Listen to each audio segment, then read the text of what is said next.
Firstly, thank you very, very much, sir, for this wonderful opportunity that I have to be able to spend the day and tomorrow morning with the entire team.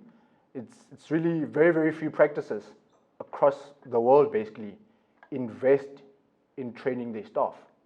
And with that being said, Visionstryt, about 2 or 3 years ago, while we were still really doing a lot of our research in terms of what's currently happening in optometry, we discovered the following, that most practices don't do the training. You find that they're either discussing rules and regulations, as opposed to having regular training sessions on various products, processes, or solutions that are taking place in a particular environment. They're communicating about rosters, timesheets, schedules, who's working this weekend, who's not working that weekend, and the roles of the practice managers get reduced to doing that type of work. They prioritize stock taking and ordering of products, so month end, everyone freaks out because they know that practice has to close for a particular part to do stock taking. They focus on how many people they can sell glasses or contact lenses to, as opposed to training the employees on how to sell in the first place.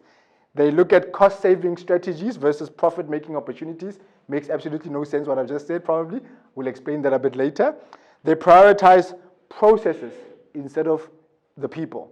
So people know what they're supposed to do, but they have absolutely no idea why they're supposed to do what they do. And they build the business instead of building the people. So a quick question. Who has been here in this particular company for more than 10 years? More than 10. Okay, 4 people. Who has been here between 5 and 10? Okay. Who has been here less than a year?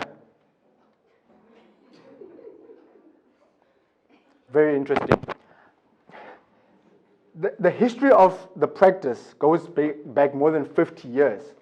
One thing that I find very interesting by just the answers that I've received from all of you is that the majority of practices that have been around for long have people that have been employed by that particular company for 10 years and more, being the bulk of those people.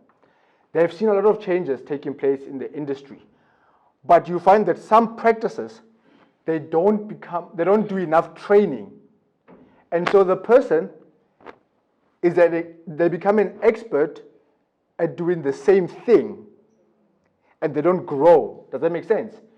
Whereas with you guys having the bulk of the people here being here for less than 10 years, that means you are very teachable. You are willing to learn new things.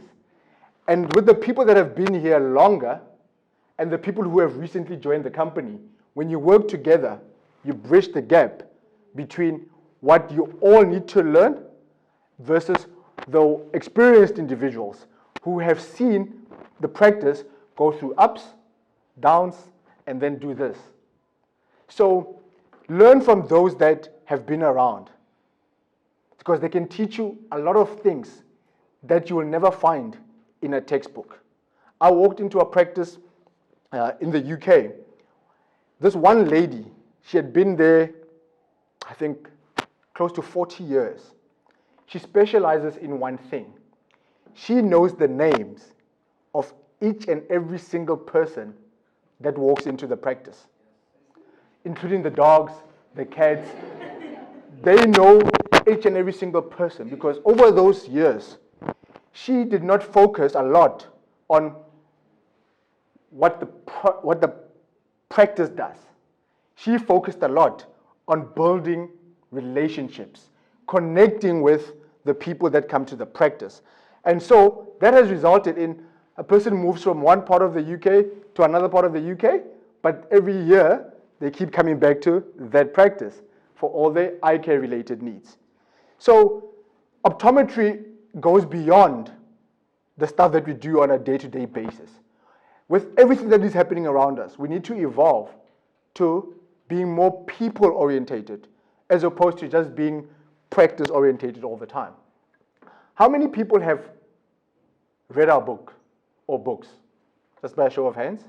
The first book? Second book? Okay, cool.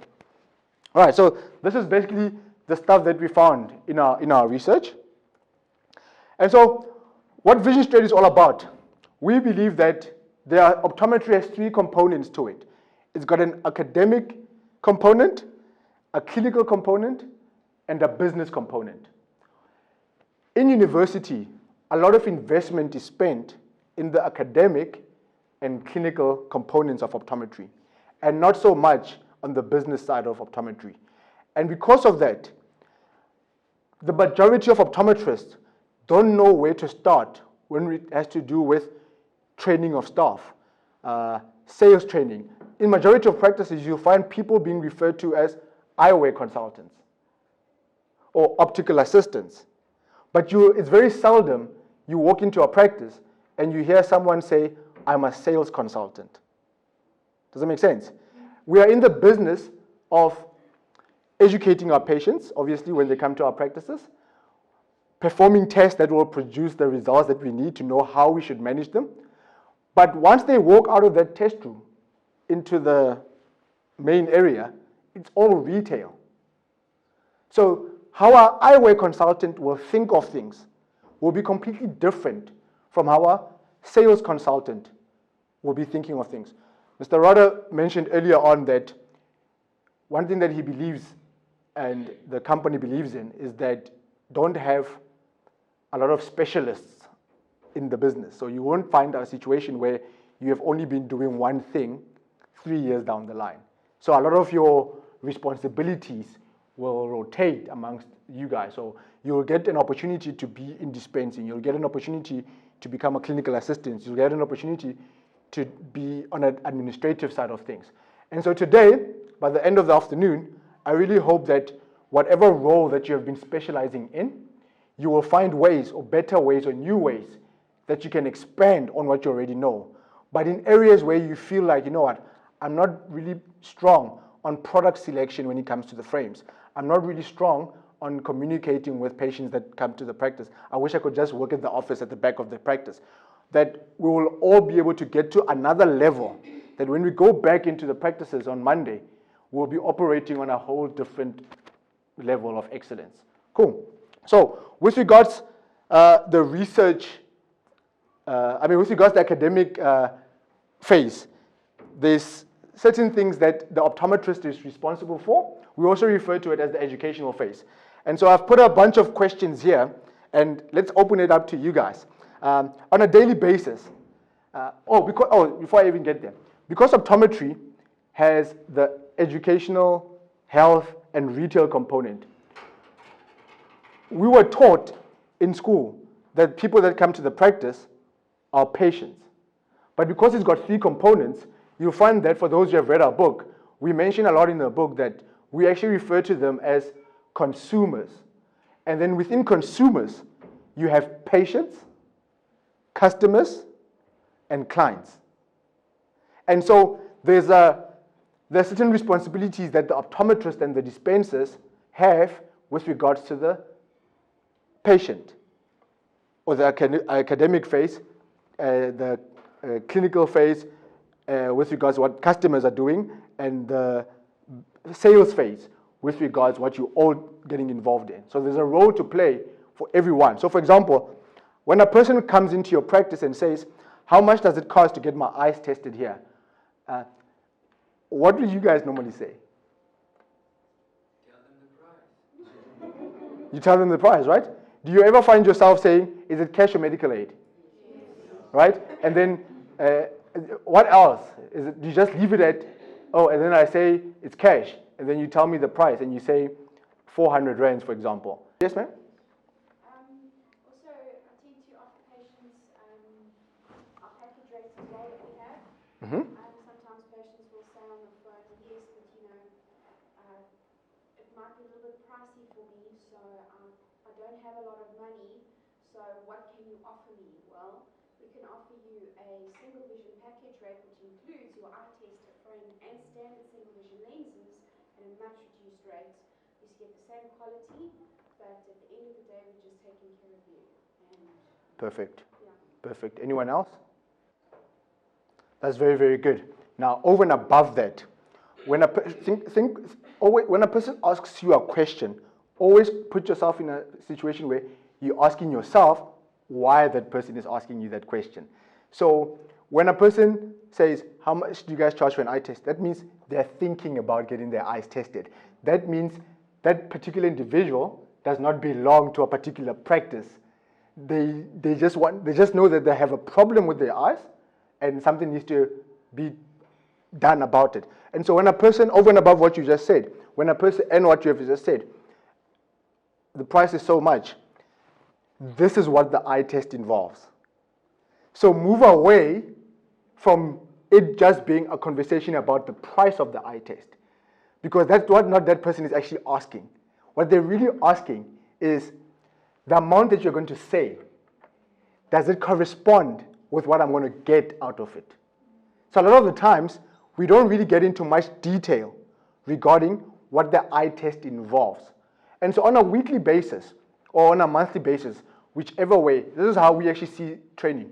Week 1, staff training, where we just touching base on what's happening in the practice. Week 2, sales training, where we're just focusing on sales for that 1 hour of that morning. Week 3, we then go on to product training, right? So each week you'll have a particular product. So let's say you stock a particular brand. I'm not going to mention any brand names because there's no supplier that's advertising their brands here today. So I'm just going to mention from the top of my head. But let's say you guys stock high-end brands. That particular sales rep, just the same way that Cooper has just done this morning, they need to be coming into your practices and training you guys on the features and benefits of their brands and how best to sell and position those brands within your practice. It has to not only be about the product itself, but also about merchandising, how do you stock it, and all of those things combined. And week 4, it's people training. Month number 2, you start the process again. And you keep doing that. And how you do, if let's say one of your practices, average number of people employed in a practice? 5, right? Every time there's a training on a product, this month, one person is going to talk about that. The other one is going to do sales. The other one is going to do key components on staff training. The following month, it rotates. So every time you do that, by the 6th month, everyone has had a chance to be involved and present to the entire group. And you do it like for an hour with an agenda that is preset. I can always send you templates for that so that it makes the process easier in terms of what you can, to get you guys started. So you do that. And so very, very important that in the staff training, the optical assistants know what the optometrists are saying in the test room. And you'll see later on what are the possible components of the eye test that you guys need to know that are very, very important. And so when a person asks you that, secure the appointment immediately. If it's a new person that comes to your practice, this thing of, let me just check the diary, we'll see you next week. Guess what's going to happen next week? That person is going to come back. They've already found elsewhere where they have said that the eye test is 200 rands instead of the 400 rands that you have mentioned.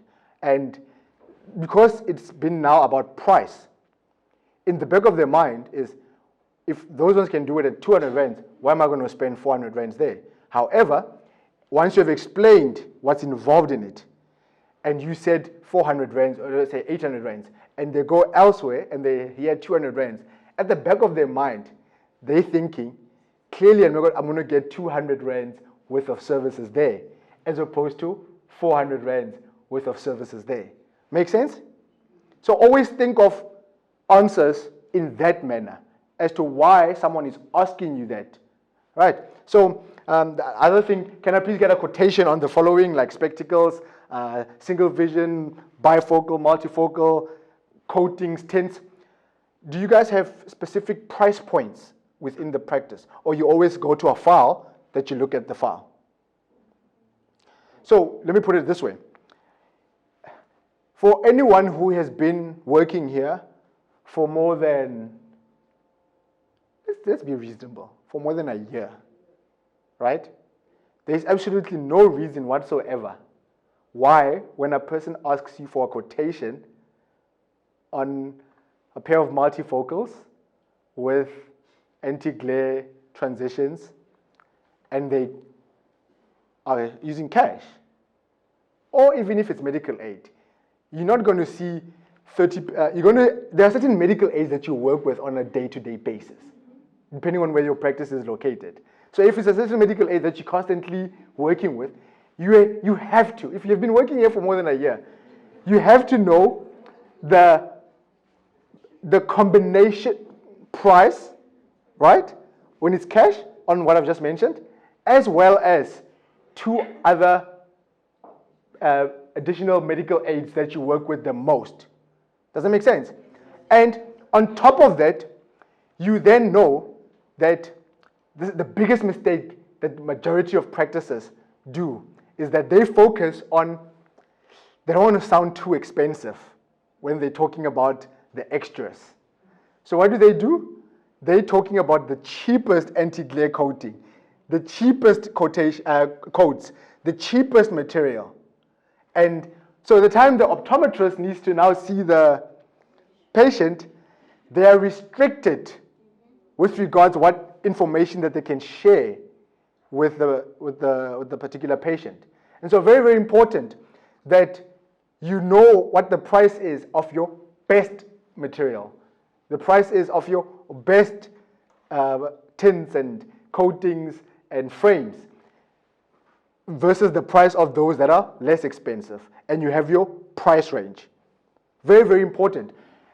A person will not need to be worried too much about the price that you're going to say if you have explained what they're going to be getting, why they're going to get it, and what the features and benefits of what they're going to get. So every time you explain a price, do yourself a favor. Don't talk about price. Talk about what the product does. So if I'm going to give you a quotation and I'm going to write, have templates readily available, because you're going to have different people. Someone walks into your practice. Okay, I'm from Johannesburg, so things are a bit different. As I stood outside there earlier on, I was talking to Ernest, and I said, Ernest, in Johannesburg, we don't have quality of life.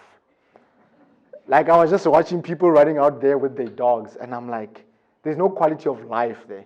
Because why? We're always in a rush.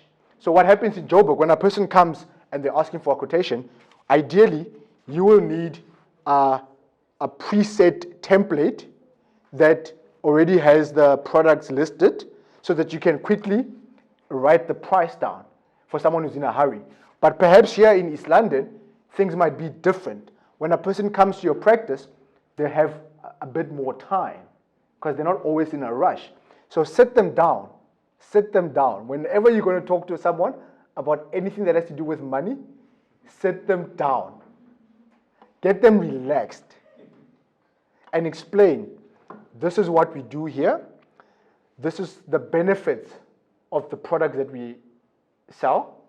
And these are the price ranges of what we sell. They range from, don't start at the lowest one. Start up there and say, they're ranging between this and this amount. The difference between the two is A, B, C, U, D. The person is relaxed. So you have provided them with information that they're going to be able to make an informed decision. And remember, when a person is asking you anything about what you guys do, that means it's a person that you guys are currently not seeing. So it's an opportunity for you guys to have a new person coming to your business.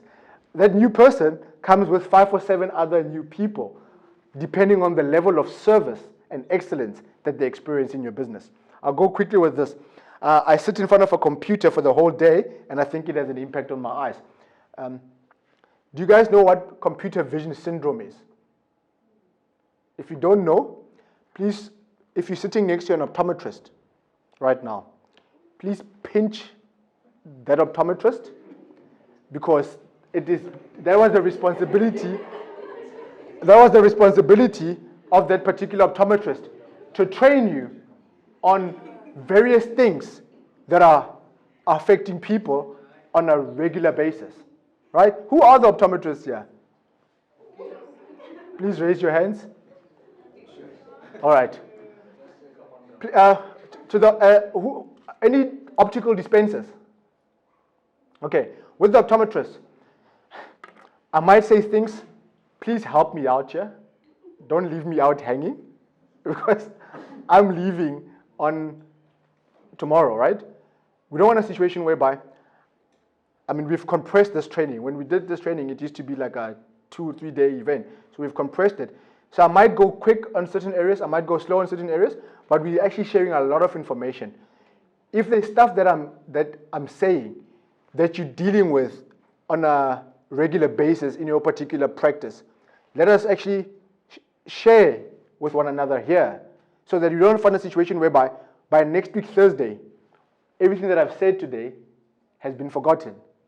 So if you know of a particular area in your practices that you are faced with on a regular basis, and I'm saying something that either you challenged with or that contradicts what you're currently doing, we're here to learn. Let's engage it so that Monday things operate on another level. So please go back and teach your guys on computer vision syndrome, because a lot of opportunity is missed around this area. Someone complains about glare reflections. Why are you going to sell them an anti-glare coating for 300 rands? Does that make sense? If they already came to your practice complaining about that problem, but you're going to reduce their problem to the most basic anti-glare coating based on affordability. As opposed to saying, someone might even come to your practice and already be wearing a pair of glasses with a particular coating. If you're working with Essilor, Hoya, Zeiss, whichever company that you're working with, get them to come in once every while to explain the different quality lenses, the different quality lens materials, the different quality lens products, so that you know this one is a blue control, this one is an anti-reflex coating, this is the standard one, this is the high-end one, so that you can be able to have better discussions with your consumers, right? This one is very, very common. Ever since I've been wearing spectacles, my vision has gotten worse. When that happens, you see, Mr. Rod is laughing because he knows that a lot of people experience this. What you do as a sales consultant is that you need to reassure that person that their problem will get sorted out. And even if the diary is chock-block, that person is very anxious. They need answers. They need to know what the way forward is. Go quickly in the back. I don't know how, some practices, it's easy to just communicate with the optometrist because the little office will be close to the practice room or something, depending on the setup. But when you're constantly having those meetings on a regular basis, you will know what kind of questions the optometrist will allow you to come and ask them whilst they are busy with another patient. Does that make sense? So Mr. So-and-so comes and says, I'm very frustrated with these multifocals or whatever, and your diary is chalked. Try and squeeze him in as early as you possibly can. Make those necessary adjustments within the program, and don't be too rigid on things like that. Then the last one, my eyes are constantly red, itchy, watery, and I can't stand it anymore. So when that happens, it has to do with all dry eye related stuff. And so if you have a referral system that you work with particular ophthalmologists, be rest assured that the bulk of optometry practices around the particular area don't necessarily have good relationships with the particular ophthalmologist. So if you currently have a good relationship with a particular ophthalmology company or practice, go back and strengthen those relationships. Always follow up with the referral that you made. Always send the thank you for sending me this referral. The initiative must come from the optometry practice. So every time you send a referral, follow up that the person did go for that appointment and say thank you and request for the feedback. Get in the habit of constantly doing that. And quickly go through this. And so the educational phase, as you saw in that other slide, it has to do with research, learning, and the scope of practice. With regards to research, there are certain technological advances that I will mention in a minute. New information regarding pathology. Yanni touched base on that, so I'm not going to get into detail with that. And certain trends. The last session of the day or of the training has to do with dispensing. So we'll go into more detail with that. And with regards to the scope of practice, in the book, the practical guide for optometric staff, there's a chapter on all the legal stuff. So all the different acts that affect optometry, what the act is, and what you're supposed to know from it, and what you're supposed to do about it. It's in the book, and legal stuff. And then, just to finish it off here, the health phase, there's the role of the optometrist versus the role of the sales consultants. I touched base on that. And retail, the second part of the training has to do with sales. And so we go into a lot of detail regarding that. And so, with regards, I remember I just said to you, I'll mention technology and exactly what it's all about. The world is changing. So this is stuff that's not in the book. I will make the notes available to think. It was very, very important. You see, Mr. Roda was one of the first people that actually bought our book, our first book, way back in 2016. And so when I was coming here, 2 years later now, he follows me religiously on social media. So he's aware of a lot of our work that we do. And so when I was coming here, I had to make sure that I'm going to be able to share information that goes beyond what's in the books. I think your practice is part of the Isoliso network of practices. So it means the whole of last year, you would have gotten a lot of our articles as well that we wrote through Isoliso. So at the back of my mind, I was thinking, how do I go beyond the training today? Because you have a lot of our information already. And so I included a couple of slides, actually quite a lot, of stuff that is not in any of our books. It will be obviously in our third book, correct? So technology is significantly impacting all industries. Optometry is not immune to any of that. And so what is the future of disruptive technology on the optometry industry? Well, we have listed a few of these things. With regards, I'm just going to give a brief overview. So this is an extract from our book that's being released in about 2 months from now. So we said the future of industry. Your practice and entire business model basically will need to be readjusted if necessary, if it is still going to be able to thrive and exist in the next 30 years, like you put it earlier on. So what has brought you this far is going to be completely different from what it will take you to the next 30 years.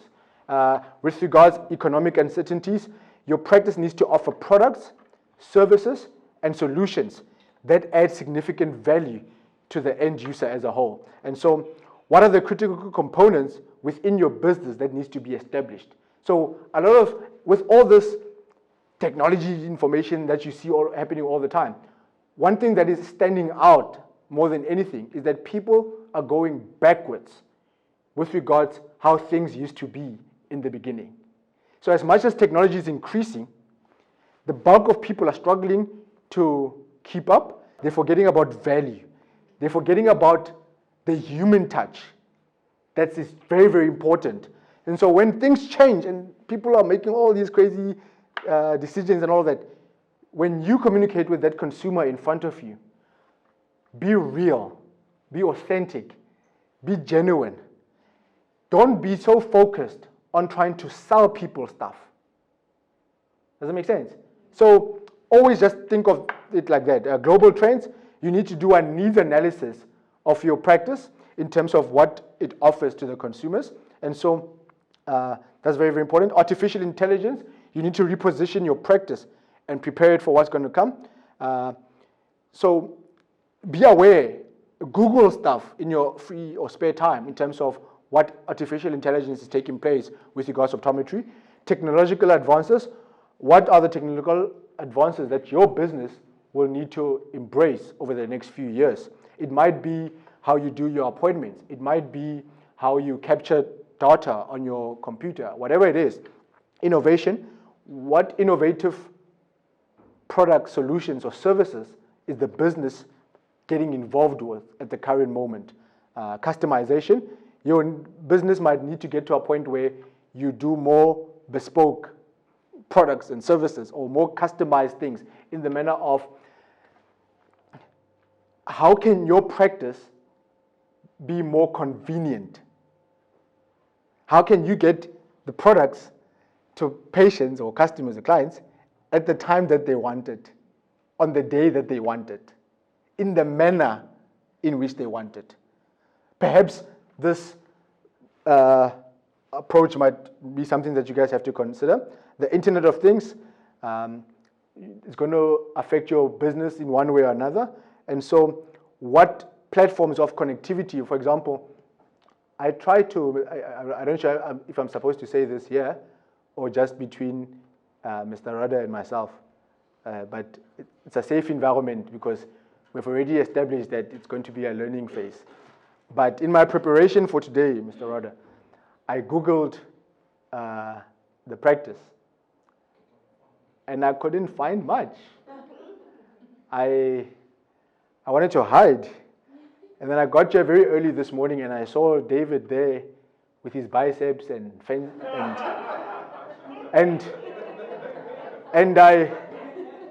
I looked at his dress code and I'm like, yo, this guy dresses very cool, you know? And then it was like, but it does not correspond with what I Google because there's not even a company website. And so there's a disconnection between where you are at, the amazing things that are happening, and the amazing things that are not happening. You know, for example, the staff training. Shockingly, Manus, shockingly, the practices that are calling us for staff training are the practices that don't need us. I don't understand why. No one has been able to explain to me why that is the case. So what you guys have, the fact that you came together today, and you're already doing a phenomenal job. And the fact that you called us and you set up this whole training thing, it means that you're already forward thinking.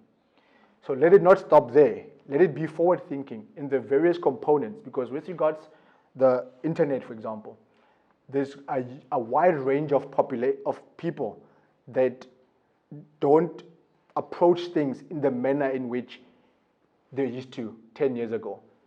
Vision Active or CrossFit? Neither. So where do you train? Okay, when you look at yourself, you don't have a belly and all that. You train very well. What has been, the reason why I'm asking that is that there's an emergence of various lifestyle-related things in societies, whether it be gyms, places to eat, where they get their glasses, the types of glasses that they get, all of that is changing. And so as a business, you might have to find yourself repositioning the practice to say, we have been serving this population for the longest of time, but how many new patients are we seeing in the various practices? How many of the people are coming back for the services again a year or 2 years later? But on top of that, are the people being upsold on the products and services, or are they downgrading the products and services that they used to get? So when you go back into the practices, you need to really do a needs analysis of those different components, because things are changing. And so there are certain things that will not be applicable to you guys because of your location, but there will be various other components within the business that you might have to consider.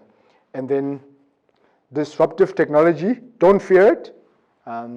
Just look at your current way of doing things versus your future way of doing things, and it should be fine. And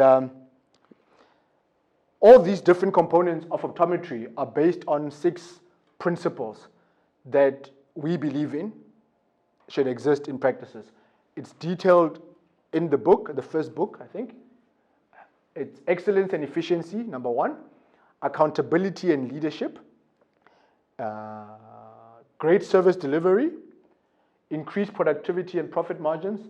And organizational development and transformation. So these are the 6 key areas or components. So in the first book, so if you guys don't mind, I know some of you guys are like not optometrists, right? But if it's okay with you guys, instead of everyone getting the practical guide for optometric staff, let's split it. Right? Because the stuff that I say in the first book, that bridge the gap between the optometrist and the staff, versus stuff that I say in the second book that is just for the staff. So let's split the books then, so that the books can rotate amongst the staff. So half will get the business guide, then the other half will get the practical guide. And what that will do, it will give you a chance to know both. And you will be able to be in a better position to all the optometrists now, please just do this, because I'm now just talking to the staff, and I'm about to say stuff that is going to contradict it. So when you've got your book there, and you've read it a few times, and it's written, both books are written in a very practical manner, so it's not heavy optometry language, you'll be in a position when you go into those weekly training or meetings to have better engagement with the optometrist. Since we are in the Eastern Cape, you'll be reading the book. What's your name, man? Mzikas. You'll be like, Yazi, Umanis, what is busy saying right now contradicts what's in this book. And you'll be like, Manus, okay. What you're saying here, what you're saying and what I'm reading, it's not making sense. Please explain this. And it's going to do something very interesting. You're going to be able to work better because you'll be discussing things from the same point of view or a learned point of view, as opposed to there is Manus there as the optometrist and there you are as the staff. Now all of a sudden, what will the books do? You will both be there as the people that make the practice a success. Does it make sense? So we'll just swap the books and just make sure that we just split it in half and we just do half-half. And so defining questions that every practice should answer. What is unique about the practice and what sets it apart from others? What is it about this company that amongst all the, East London is very, very funny. Because I do a lot of conferences, right? I've discovered that the people from East London, the optometrists, are not sitting back like optometrists in other provinces. If you go to optometry conferences in Johannesburg, in any other provinces, the optometrists that you find in there are people from East London, who are actually, not only are they attending the conferences in Johannesburg, they're the ones getting invited to go and speak at conferences in other provinces. That says something to me. That says that East London, because you don't hear them saying PE. They always say, this one is from East London. This one is practicing in East London. They've been there for 30 years, 40 years, and so forth.